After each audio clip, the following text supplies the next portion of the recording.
Hey folks, hope you're all doing well and welcome back to the channel. So we got a fun one today. This one's going to be a lot of fun. We've picked each 5 albums that we absolutely love. Okay, these albums are awesome. 3 of my picks are my favorite of that particular band's catalog. That's how much I love these albums, even though the tone is shit. Okay, so the guitars sound terrible, but the music is so good that we still love these albums. So to help me in that discussion, that endeavor, we've got Mr. Pete Pardo and Mr. Martin Popoff. How are you guys doing tonight? Doing great. Be a fun one. Yeah, this one should be fun. So let me just say hello to the few people that have joined us. We've got Christian Haynes. Welcome. Nice to see you. There's Webb Van Diver. Nice. You were going to meet on Saturday, but now can't.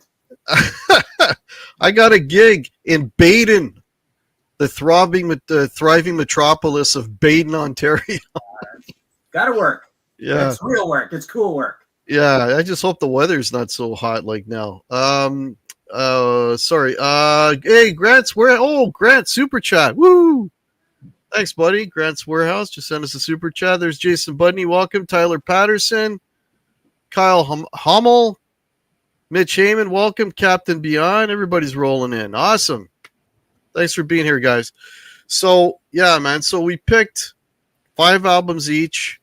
I didn't have too much of a trouble with this, actually, but I was talking to Pete off air. Pete had a hard time finding 5 records because I guess picking 5 records that suck, that the tone sucks, that's probably really easy to do, right? But it's the 5 that you love that still sound like shit. How difficult a task was it for you, Mart? Yeah, I'd say it's funny. I've got more than 5 here, and I've kind of picked out the top 3, actually the top 4 that I feel the most about. But yeah, to pair it with an album you really like, the way I looked at it is I'm looking at an album that I pretty much like anyways. The tone hasn't stopped me from liking the album, but I can imagine it with a way heavier tone, like all of these songs coming to life. Yeah. Yeah. Okay. What about yourself, Pete? Yeah, I mean, I would say, I like all these albums a lot. One of them, and Martin and I have had conversations about this album in the past. I think the songs are great. I was never crazy about the production, and I have issues with the way the guitar tone on the entire record. But I think it's one of those albums with that different production, a beefier guitar tone. It might be one of my favorite albums from this band. Maybe not quite. But some of these other ones are absolute classic albums. And yeah, the guitar sounds like shit, but it doesn't derail me from loving the album. So I think that's the point of this whole episode, right? It's like you still love the album, even though you know and admit the guitar tone is pretty terrible. I mean, like I was saying in the introduction, 3 of these are my favorites of those bands' catalogs, which is a testament to how good the music is. In spite of the tone, we still love these records, right? All right, so we're going to go around. I guess we'll go this way. We'll go Pete and then Martin and then myself. So what's your first pick, Pete? All right, my first pick is And Justice for All by Metallica. I knew that one was coming. How can you not pick this? I mean, this is like one of the first things I thought about. I'm like, I've always loved this album. I love the songs. And I think part of it's due to the fact you can't hear any bass on it. But I think even that notwithstanding, I just think the guitars sound very boxy and cold. Whereas on the 2 albums, even the 3 albums before, I mean, the guitar is just, the tone on those albums is just monstrous. And here, these are really heavy, dirgy songs. And I just find it's very clinical sounding. And granted, it doesn't keep me away from this album because I've always really dug it. But it's funny how some albums, guitar tone and production doesn't age well. I remember back in the day, I didn't really mind the guitar tone on this at all. In fact, I was kind of like, I don't hear any bass. It's still really heavy. The songs are long. They're whatever. Now I listen to this and I'm kind of like, after like 2 or 3 songs, I'm kind of like, I get fatigue. And I'm like, yeah, I don't really like the guitar tone at all on this album anymore. And I could just imagine if this album and if James and Kirk's guitars sounded like they did on Master of Puppets or Ride the Lightning, this would be a lethal album. Forget, bass or no bass, doesn't really matter. So I think it kind of suffers for it now. I still think the songs rule, and I still really like this album a lot. But yeah, Tony, not at all. Yeah. I had a feeling one of us was going to pick that. By yourself, Martin, what do you got for the first one?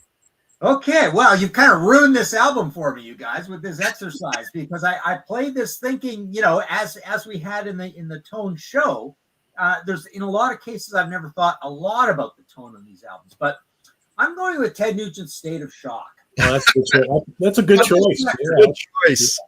Yeah, I mean, I think the tone on like Love Grenade and Crave Man are what helped me like those albums to the point that they're probably my 2 favorite Ted Nugent albums. And for the old ones, I quite like Scream Dream as well. And he's got some albums with good guitar tone and everything else sounds bad. But on this album, everything else sounds bad and the guitar tone sounds bad. And you get it with one of my favorite Ted Nugent songs of all time, Paralyzed, where it's got that thin, reedy sort of screechy sound. And then he's applying wah-wah to it quite often as well. And then I started playing some of the other songs. And yeah, the whole bass and snare sound is soupy. The whole thing is kind of like it's got this muddy quality to it. But the guitars, you would think Ted's kind of got this funny relationship with rhythm sections, and the performances in the old days weren't great and the sound wasn't great. But generally speaking, he's a guitarist with a big ego, so you would think he's going to make sure his guitar sounds good, and usually it kind of does. At least much better than on here. And here it's even lost in the mix. It's not powerful sounding. It's muddy. It's mid-rangey. It's not particularly distorted. It doesn't cut through. Nothing cuts through on this album. So as much as I love the songs, so that was the other part of your mission, your challenge. This really is one of my favorite Ted albums. But yeah, I was listening specifically for guitar, and it was ticking me off. It was like putting me in a bad mood. So there you go, State of Shock. First one. Martin, do you remember probably like a year, 2, 3 years ago, we had a whole discussion about that album. We talked about how, from a production standpoint and his guitar, the way his guitar sounded, it sounds like a really light Southern rock album. Yeah, like a really point, like mellow produced like Molly Hatchet album or something. Exactly. Great songs, right? Yeah. This is blasphemy, but I'm going to say it. I've never been a big fan of the tone of the Birdland guitar, period. I just don't like the sound of that guitar. But on some records, it works and it sounds good. But on other records, it's just, I don't know. Maybe that's part of that equation as well. Live recordings, it sounds pretty good, though. Yeah, live. But in this, I don't know. It's got this thing to it. There's this, I don't know. There's a certain frequency in there or something that just rubs me the wrong way, But anyway. But, so my first pick is, this was a huge record. 4 times platinum in Canada, gold in Japan, platinum in the UK, 3 times platinum in the US. Massive record by a band that I absolutely love. And I'm talking about Heart and Bad Animals. Now, this has got some really good songs on it. Really good songs, lots of hits. Right off the bat, Who Will You Run To? Diane Warren wrote that. There's the Girl, Bad Animals. It's not a very heavy guitar record. There is some guitar at times on this record, but when there is guitar, it doesn't even sound like it sounds all processed and digital and cold and almost keyboardy. Like imagine a keyboard with some like fuzz and static on it. You know what I mean? I don't know, but to me, it sounds like they were not even using amplifiers on this. Like it was just a totally, digitized version of what a guitar is supposed to be. And, it's symptomatic. And then of course, the chorus has to be on everything, right? And it's symptomatic of those records of that time, you know, in that 80s where, you know, everybody wanted to be on the radio and all the guitars had to be neutered, you know, or very polite sounding so that they wouldn't, you know, be too aggressive when they played them on the radio, you know. And Ron Nevison recording this, you know, I mean, and then he went on to do, you know, the Kiss Crazy Nights, and the guitars on that sound horrible.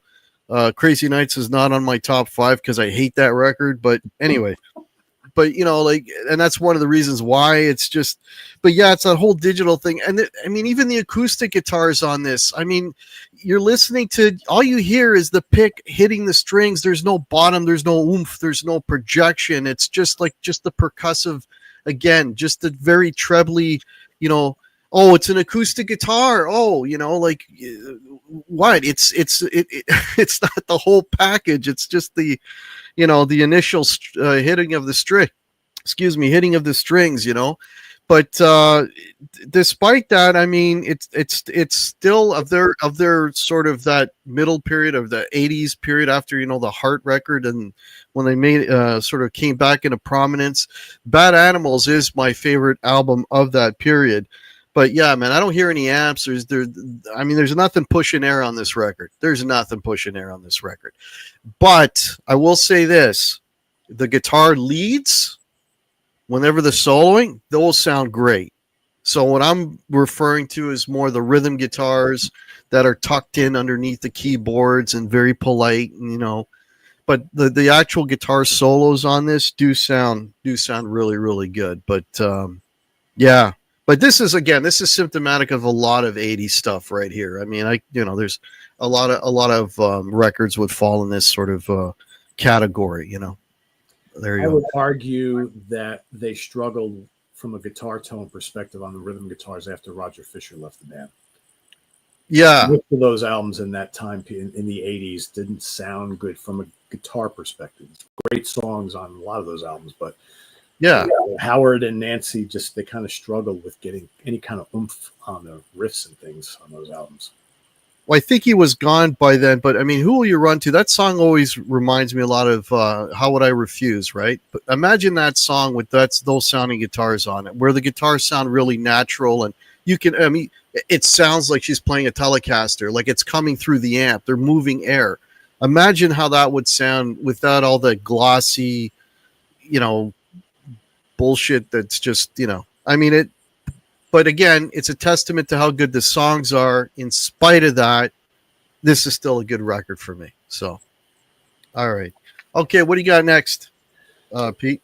All right, so with your last pick, you talked a little bit about how the guitar leads sound great, but the rhythms just don't. The terrible tone there. So that's kind of where I'm going with my next pick.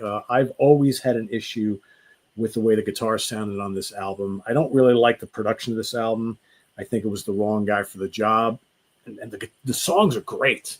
I would argue that this album and the album, maybe the two albums that came after it, really should have broke this band in a really, really big way. But and this is the one that Martin and I've always had issues with in the past.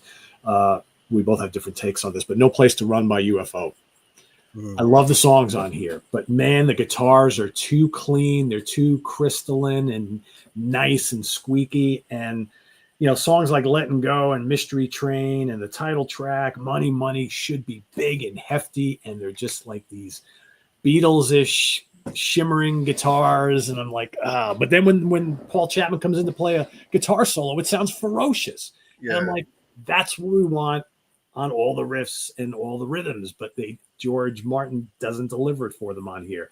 And I think there's great songs on this album. This should have been a massive album for them, and it didn't really do much of anything. And I've long thought, it's like, you know, it's got a great album cover. They look awesome on here, great memorable songs, but there's just no oomph, and the guitar tone is just way, way too clean. And I think it doesn't do it justice. I know there's people who love this production, like, oh, but it's so lush and whatever, but it's like, yeah, but UFO is not supposed to sound lush, right? It's got to have some heft to it, and I just don't. It's a rock band. It's a rock band, a British rock band.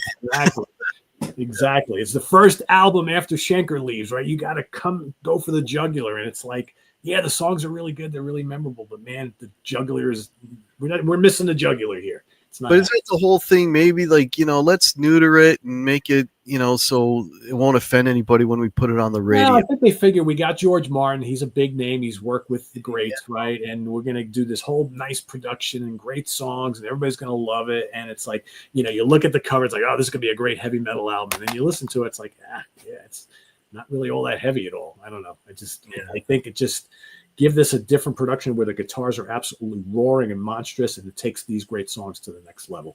So I still really dig it a lot, but I think it could have been so much better with just a more menacing tone on the riffs and things.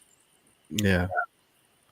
What do you got next? Now that I think of it, it's like I would not use most of those same adjectives to describe that production, but I'm noticing a trend here because I would say most of the same complimentary things about that production that I would say about Thin Lizzy Renegade, and yet people don't like that production either. Right. I think I've heard thin, but to me both of these sound thick but analog and warm. Like it doesn't have any edge, and you're right, it's not menacing at all. Yeah. That for sure is missing, but it does have big boomy drums, and the guitars are warm and thick kind of thing. But there is no edge to anything. There's no slash hair on it or anything like that, right? Like you get out of Guns N' Roses. Like I think on the next album, Martin, which we just talked about last week on the Funhouse, I think that Chapman's tone on that album is amazing, and it's exactly where I wanted it to be on this album. It doesn't deliver it for me. All right, so my next one, I had a lot of fun with this one, so this is the next one I feel the most strongly about. Even though I pulled out 2 records to show it, I'm going to talk about even more, but let's go with AC/DC Stiff Upper Lip. So the idea here is that I think the last time you got a heaviness out of Angus and Malcolm was on the Razor's Edge. And everything after that, they've kind of cleaned up, and they've done this, they shrunk the boogie kind of idea where everything is kind of small sounding. But what made me sort of, think about this one and kind of put a smile on my face is the idea of what would it sound like if they took the songs off of records like this and Black Ice and Power Up, although the songs are terrible on Rock or Bust. I think that's the one I've always had it in for. But if you took the songs off of all these albums and put them through a Let There Be Rock meat grinder, right? And gave it that whole everything's juice, everybody's hair is standing up on end, there's lightning flying all over the place, Tesla coils, indoor lightning, static electricity, all that stuff. So if you gave these records the absolute heavy metal production of Let There Be Rock or even Flick of the Switch, I think they would sound a lot better. So that's what I liked about this exercise that you came up with, is that I realized that I like the songs a lot more on these albums than I thought on paper, and had they had great production, they would have been better. Now, tone, obviously, it's probably like a travesty. Hack's looking at me like, how dare you besmirch the tone of Angus ever, anywhere, right?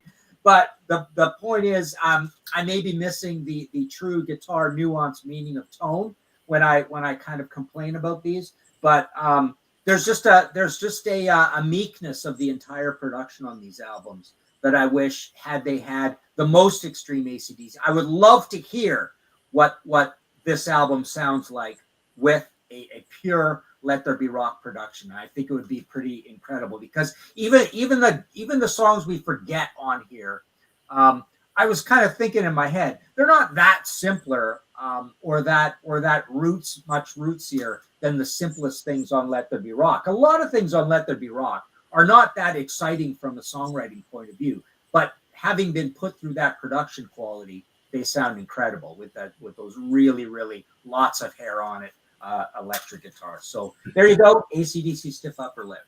Couldn't you make the argument that we got really spoiled by productions like Let There Be Rock and the Mutt Lange albums on everything that came after, right? Because is anything ever going to live up to those from a guitar perspective, Yeah.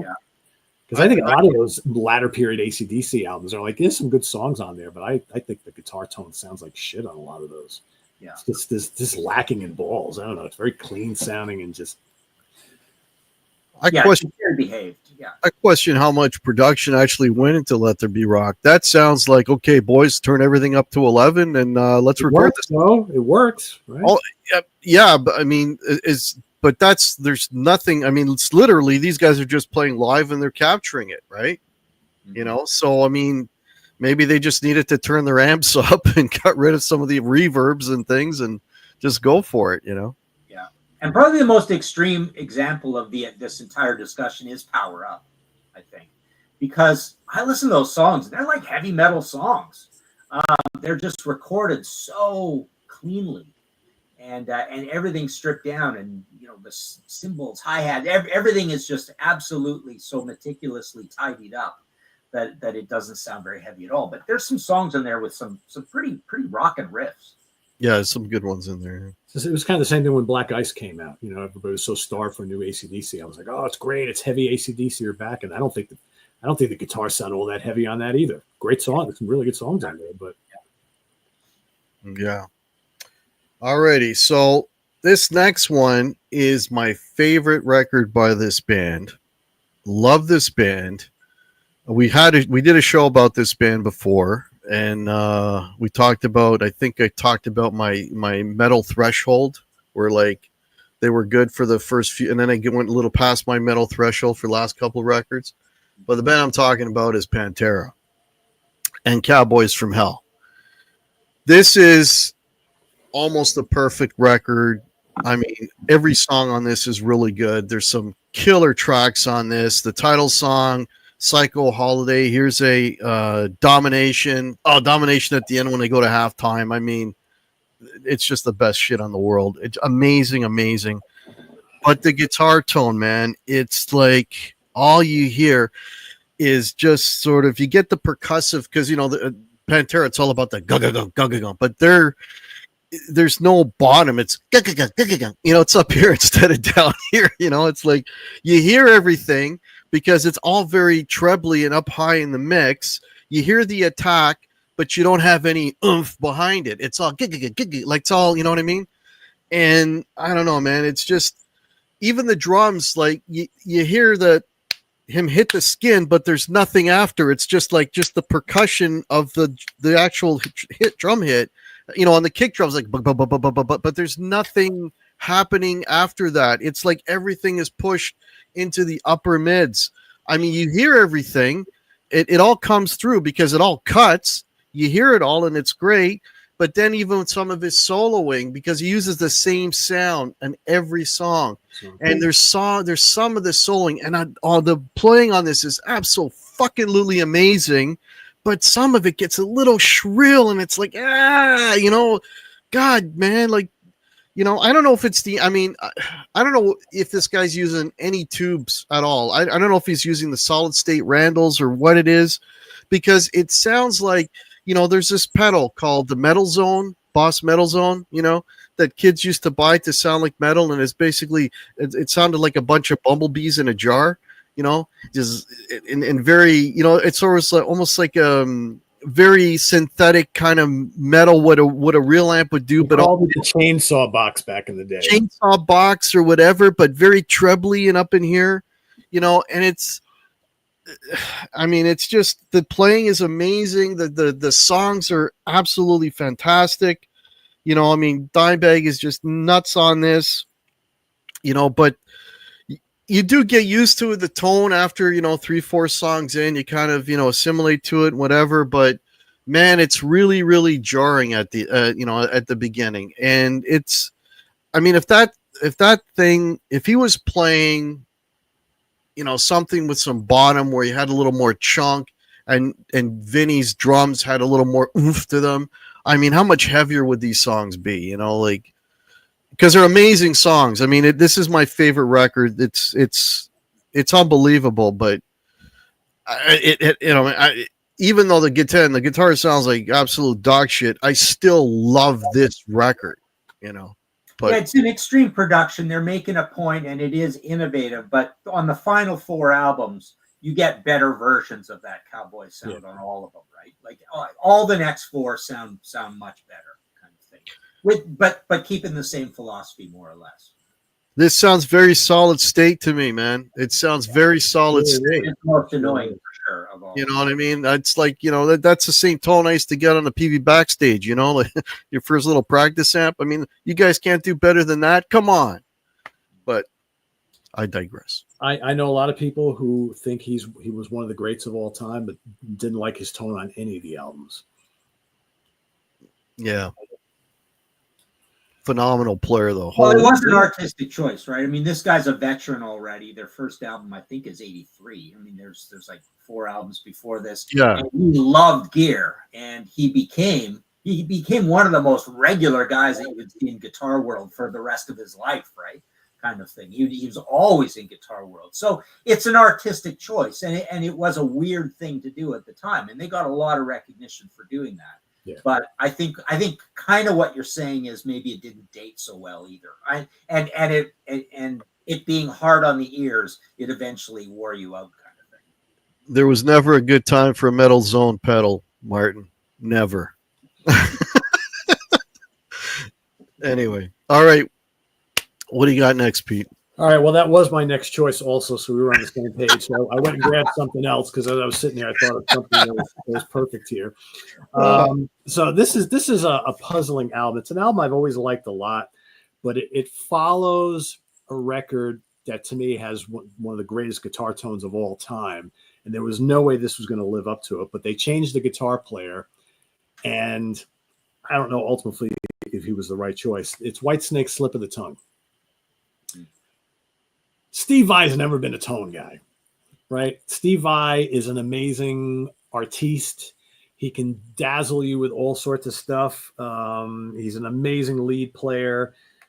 But him trying to come up with cool, memorable, heavy riffs, maybe not so much. I find that the songs are really good on this album because, of course, Coverdale's writing them. And, I know Adrian Vandenberg had a lot to do with arranging some of the stuff, even though he didn't play on it. But there's just the tone is very shrill, and it's not beefy at all. It's doesn't do the songs justice at all. And when you follow up John Sykes from the '87 album, I mean that's the issue, right? If that album never happened, we'd probably be like, the guitar tone is fine on this, but it's really not. When you listen to these back to back, you're like, my God, Steve, what were you thinking? I just don't know, regardless of who's producing, right? So this was what Mike Klink and Keith Olsen here. I don't know if anybody's going to get a monstrous tone out of Vai, because if you listen to all of Vai's solo stuff, I love him. I love him, but I don't think there's great tone on any of those albums, and it kind of carries over here. You would think maybe with working with a regular producer, it would be different, but I find that the album isn't heavy enough because of the guitar tone. And the solos are amazing. They sound great. When he comes in and does a lead, it's breathtaking. It's artful. Maybe that's shouldn't be part of the Whitesnake formula. I don't know. But I always thought that this guitar tone on this album from Vai, not very good. The playing is great, of course. The songs are great. But, it needed something a little bit more beefy, a little more monstrous, because otherwise it just kind of makes this like almost like a hair metal light album, and that's not what Whitesnake were all about. So Slip of the Tongue. Sweet. Yeah, it's tough following that '87 record. Yeah. I don't know who they could have gotten that would have made it right. They got a technician, but but do you need a technician in Whitesnake? That's the problem. It's like Yngwie leaves. Let's get Steve Vai. It's just they're matching. They want to match the chops, right? So, yeah. All right, what do you got, Martin? Well, I got a weird one. This is a band you guys probably don't know that well. I'm not going to spend too much time on it, but Hüsker Do. I've got Warehouse Songs and Stories. These guys had 5 or 6 albums. They broke up a long time ago. This is their last album. It's a double album.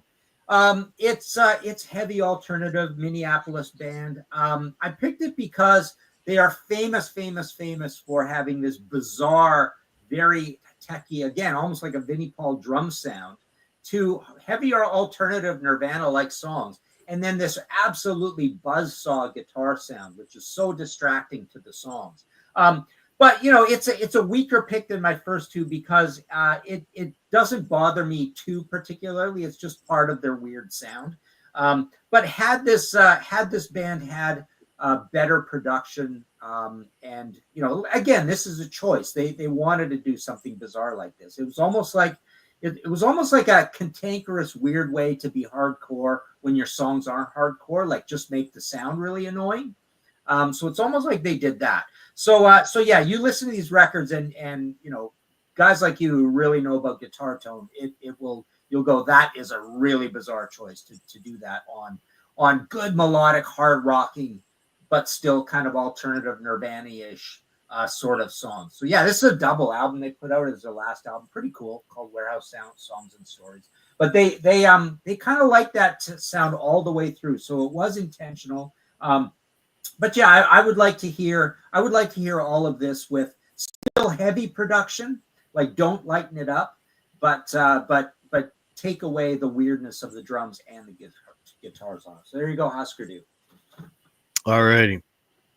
So this next one is also my favorite of the catalog, and it is the first Ozzy Osbourne record, Blizzard of Oz.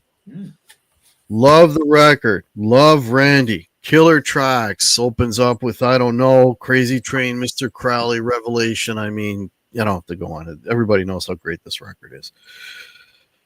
But the tone. Now, here I'm hearing an amp. Definitely tube amps are being used here. But I would just walk up and I would turn down two knobs. I would take presence and treble down. And that's it. And then you would have a little warmth, not as sort of in that higher frequency kind of, a little warmer, a little nicer sounding, and the record would sound a hell of a lot better.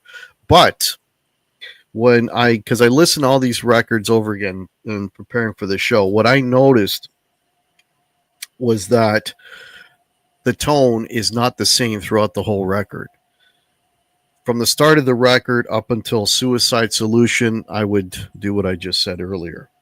But there's a few songs where he goes back and they are in a row. I just wrote them down here so I wouldn't forget. Yeah, if you listen to these tracks, so Mr. Crowley, No Bone Movies, and Revelation, those three songs back to back have a warmer guitar tone, and it is welcome. And the guitar sounds much better on those tracks. But then for some reason, I guess in the order that they recorded it, the last song, Steal Away, goes right back to that original sound of the beginning of the record. So, and if sort of to illustrate what I mean about the warmth and also the drums too, there's not a lot of bottom. Listen to, I put this out there, challenge. Listen to I Don't Know, and then listen to Over the Mountain. Very similar songs, right? Listen to the back-to-back, and you'll hear exactly what I'm talking about. Over the Mountain, the guitar is warmer. There's bottom. You hear the bass. The bass has some oomph to it. There's no oomph to the bass on this record as well. You'll hear it's sort of like it's a full picture of sound as opposed to just sort of like the top half of the frequency range. You get a more well-rounded, warmer sounding tone on Diary. Diary is a much, much better sounding record. You get the whole package on that one. But the one thing I will say though is, again, with whatever tone he's using on Blizzard, Randy's using, the solos all sound fantastic. The tone on the solos is all great. It's just that driving rhythm, So I'd like to hear a little more bottom, on the drums. I'd like to hear a little more oomph in the bass and a little warmer guitar. Basically the sound he has on Diary. But again, still my favorite Ozzy record because the songs on it, I absolutely love it, and Randy's an absolute monster. Perfect. So there you go. It's like night and day, isn't it? Oh, what I just said about playing them back to back, I did that just to see maybe like I'm nuts, right? Mm-hmm. So I listened to I Don't Know, and then I went because they're very similar, the progressions and whatever, very up tempo, whatever, and you just put them back to back, and it's like night and day. You know what it is? You know what it's like, Pete? Listen to the first Boston record, then listen to the next one, the second one, night and day. You hear it instantly. And Don't Look Back is not a bad sounding album at all, but but compared to the first one, no, I'm not saying no. Don't Look Back still is phenomenal. But I mean, just to pick out the to hear the distinction between one and the other, just play those back to back and you'll hear it right away. Yeah, I remember. I mean, the Ozzy is a very radical production, right? And I always thought it was fairly similar to Diary, but I think what you get out of that, I mean, you're right. I thought most tone people would love Randy's tone, and I'm kind of fine with it being that heavy, but I think at the drum end, you definitely get, it feels like kind of like Sweet Give Us a Wink, Rainbow Rising. It's got that Reinhold Mack Music Land sort of sound to the whole bottom end, to the drums and the bass and that. And then the guitars are super high in the mix as well, right? So they're really, really bees buzzing, like you say. And they're high in the mix at the same time. So yeah, it is a radical, weird production. I don't know, man. Those songs are not very heavy, and I don't know if I want to hear them recorded any lighter than that. That's kind of the problem, right? Well, it's not the heaviness. It's the way they're EQ'd. They're EQ'd too high. Mm-hmm. You know what I mean? It's an EQ thing that I'm talking about, Martin. It's just EQ too high. You know what? I mean, anybody. This is what I don't get. How could, like, if anybody that knows anything about guitar or has played, or how could you not walk into that recording studio and say, "Whoa, turn down that treble"? Like, it's like it's like literally it's kicking you in the head. Like, how do you not hear that? Like, that's what blows my mind. How do you not hear that? I mean, they produced that album themselves. Maybe that tells you. But you would think that Randy would know better. But if you go listen to his guitar tone on those two Quiet Riot albums, they're even worse. So something happened between Blizzard and Diary, because everything is crystal clear when it comes to Randy Rhoads on Diary, right? I know the crazy thing, they rushed for Diary and they had time for this one, which makes no sense, right? Exactly. Interesting. Yeah. All right. What do you got, Pete? All right. Well, I picked that as well, so I'm going to go with my number 5 pick. And then I have one waiting over there that I did not want to use in this episode, but I'm going to have to use it now. So I'm going to go with W.A.S.P, The Last Command, which to me, the first album has a really good guitar tone on that. I think I like the production of the first album quite a bit. To me, this album, Chris Holmes sounds like his guitar is caked in mud. And it's really buried in the mix. Like Blackie is like really up front. The drums are really high in the mix. And I find the guitar is just kind of simmering in this morass of just mud underneath. The riffs are cool. It's a heavy album. The songs are great. But like, man, you listen to like Ball Crusher and like Wild Child and Blind in Texas. It's just like, I don't know. It just sounds like shit. I think the overall production is just not very good. This was Spencer Proffer, which I have issues with time to time, and I don't know if he always works well with a band like this. But there's great songs on here, but I don't like the way the guitar sounds at all. I think that they improved upon this much, much more over the next two albums and the album before. But for some reason, this album always stood out as really kind of like, it's very mid-rangey and just really muddy guitar sound. I'm not crazy about it, but I love the songs, love the album. Well, let's see if we got any more picks in common. Got 2 more to go. All right, Martin, what do you got? Well, this one might come up, or this band might come up. Aerosmith, Get a Grip. Again, I thought, there we go. I love the sound of. I think Pump has really good, heavy, radical. It's not very hair metally. It's dirty enough sounding. I think Pump was a good sounding album, and I like Permanent Vacation as well. But I think by the time you get to this, the guitars, they're just trying so many different things, so many different tracks of stuff. The rhythm is competing with it. There's probably weird keyboards trying to emulate guitar sounds and bass sounds. Probably fake bass on here as well. And they do too many different things throughout the album. And we've all talked about it too much, and just the general malaise of these of the recording in these Aerosmith albums. But why I wanted to bring this one up is that, again, it's the same thing with this challenge that you posed. It would be amazing to hear what a whole record of this kind of Aerosmith would sound like with a Rocks production, or even a Get Your Wings production. And just hear everything stripped down and made heavier, right, at the same time. And would that have improved the sounds on here? Because it really gives you ear fatigue, everything on here. Even when you hear the heaviest song on the album that kicks things off, Eat the Rich.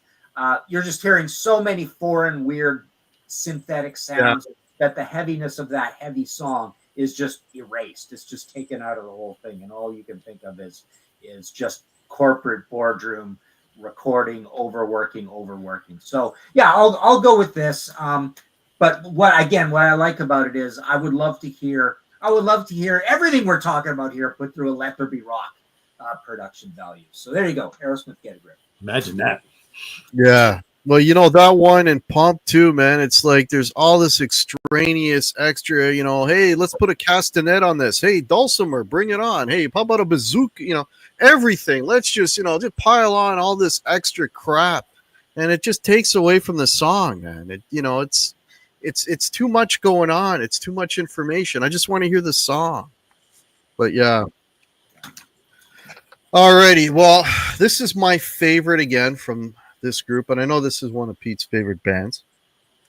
So we're talking Mötley Crüe.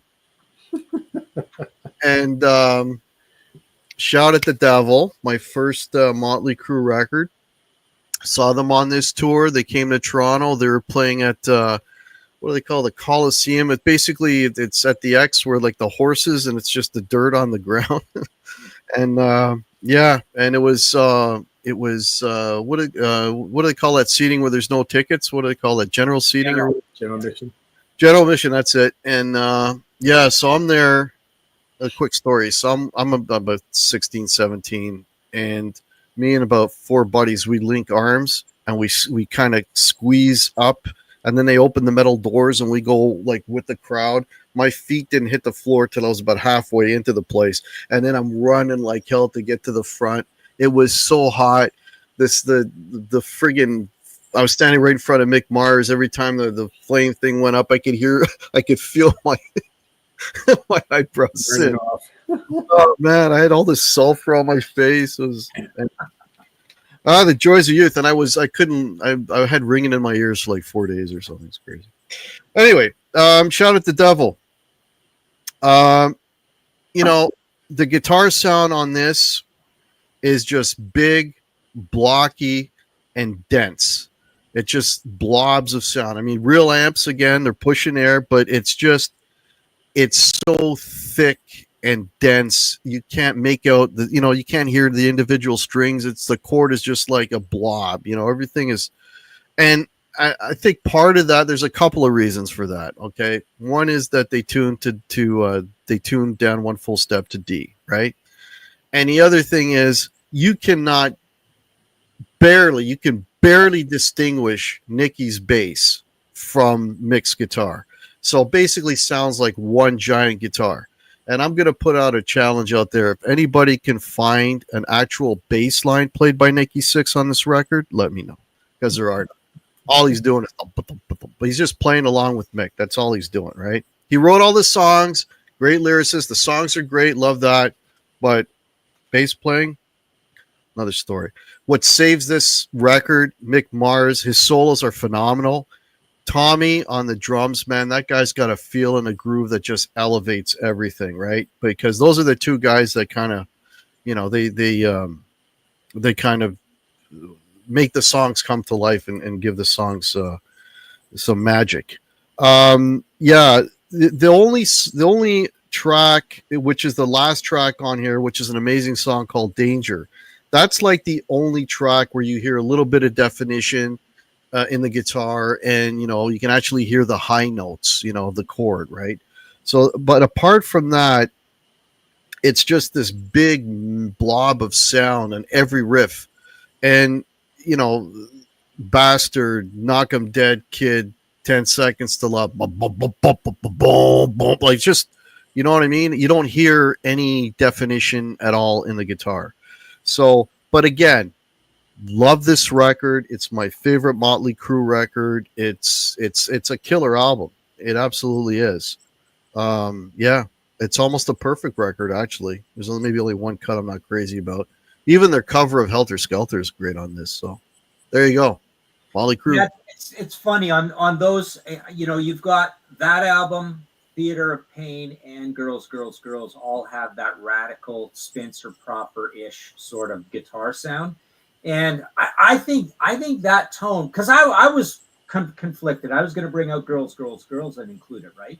But the fact of the matter is, I thought about it a little bit, and I thought the songs are so simple that they need the muddying up to mask the simplicity of them and the absolute extreme pulverizing drum sound and guitar sound. So I'm kind of happy with the tone on those. I think if they had a conservative production job on those albums, I think we would notice more like too much ordinariness of the songs.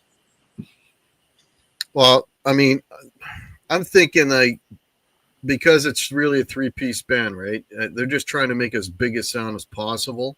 Mm-hmm. So that's why the guitars are tuned to D, and that's why, well, Nicky, I don't think at this point he could really play bass that well, but, you know, he's just doubling everything that Mick's doing, and it just to kind of fill in that gap, right? And the thing is, you've got that dense, thick gap, and Vince, he's up here. He's just sailing over the whole thing, right? So his voice just really cuts through because he's got that high voice, right? You know, I don't know if I like the guitar tone on any of those Mötley Crüe albums. Maybe the first. Yeah, the first one kind of different, right? That's different. What's like it's like a garage band, you know, recording. But you know, I think Feel Good's got some pretty good tones on it. Yeah. Yeah. I don't know. Mick Mars and me don't get along too well. Even though for me, he's probably my favorite guy in the band. Well, previously. But the good thing is, Pete, you could outrun him probably. So probably. All right. So the album that I did not want to pick for today's episode because I figured it was low-hanging fruit, but since Hack took two of my other picks away, I'm going to go with Born Again by Black Sabbath. Probably on record, the worst guitar tone on any album known to man. But you know what? I love it anyway. It sounds awful. It's gnarly. It's just grimy and just sounds like shit. Totally sounds like shit. To the point where I'm so used to it now, it's like, you know, now there's all this talk of Tony's going to remix this album. And it's finally going to sound like it should have sounded. I'm like, you know what? It's been sounding like it should have sounded for 40 plus years. It just, at this point, leave it alone. No, I'm still intrigued to hear what it could sound like or maybe what it should have sounded like. But I'm just so used to this now. But yeah, this is like, at times you can't even tell, is that Tony, is that Geezer, is it just the two of them mashed together and plopped down in this big morass of lava? I don't know, but it sounds awful. It's ugly, but maybe that's the way Born Again is supposed to sound. So yeah, to me, one of the worst guitar tones of all time, but I love it anyway, and I don't care. So there you go. Nice. Can't disagree with you on that. Right. It is terrible.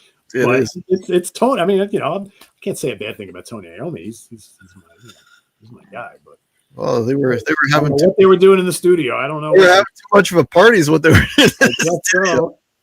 Ian Gillan spilled some like whiskey on the control board or something. I don't know what happened.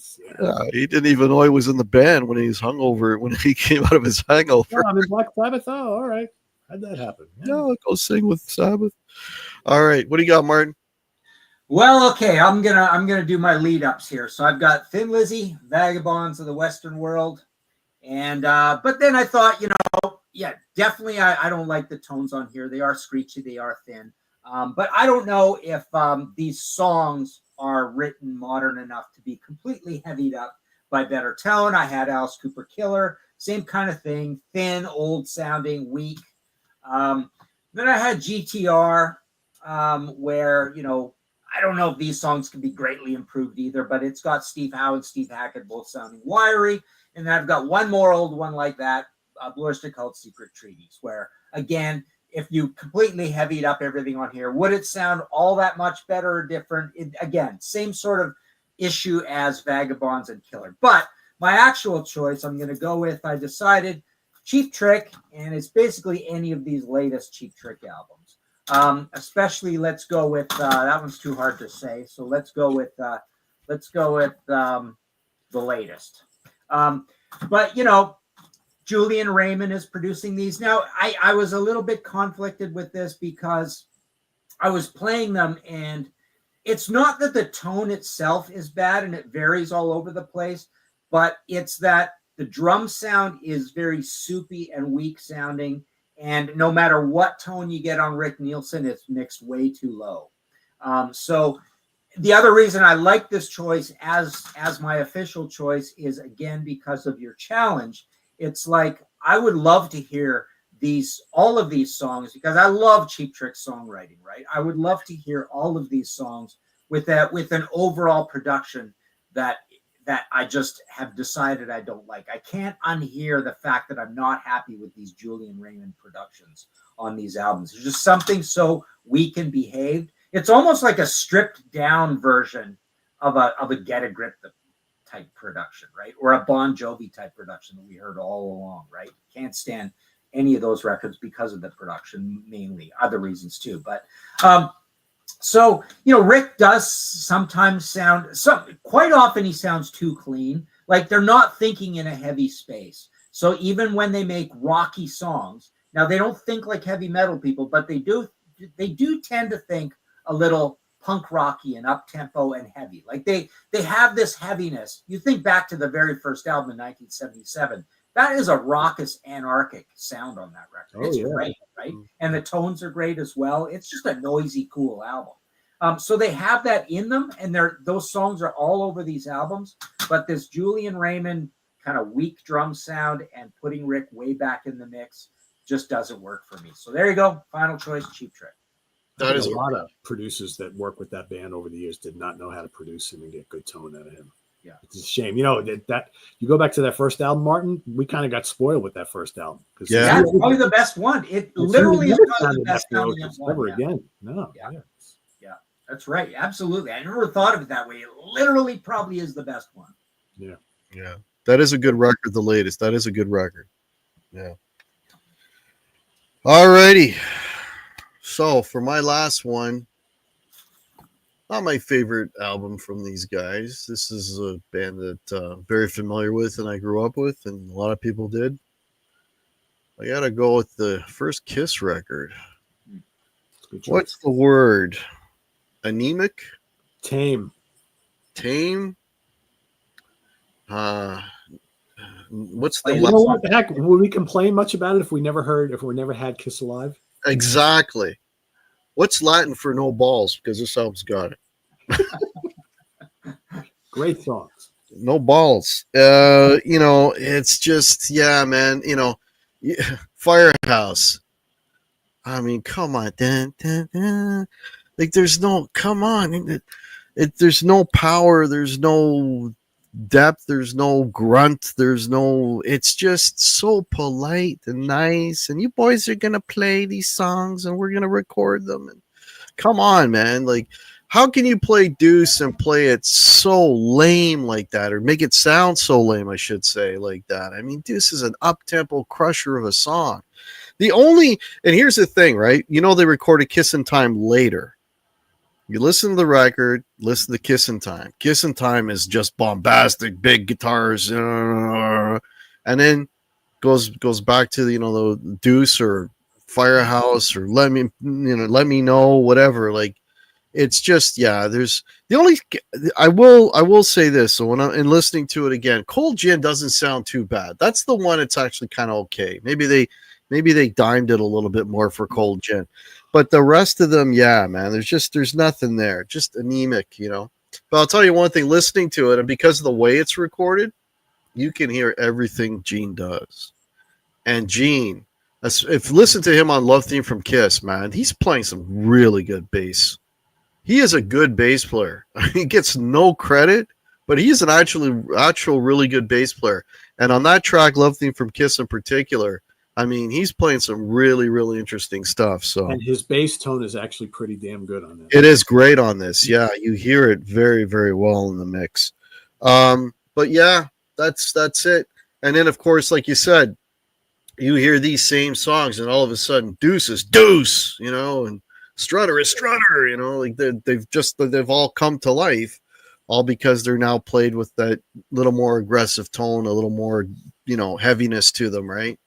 So, and maybe that's why on the next record they kind of went, okay, we got to make this really, really heavy. And that's maybe why that ended up being a little bit, to the pendulum swinging way to the other side. You know, might have been a result of this one sounding so, I don't know, weak. I don't know. Who knows? Would be nice. Yeah. All right, that was fun, guys. Yeah.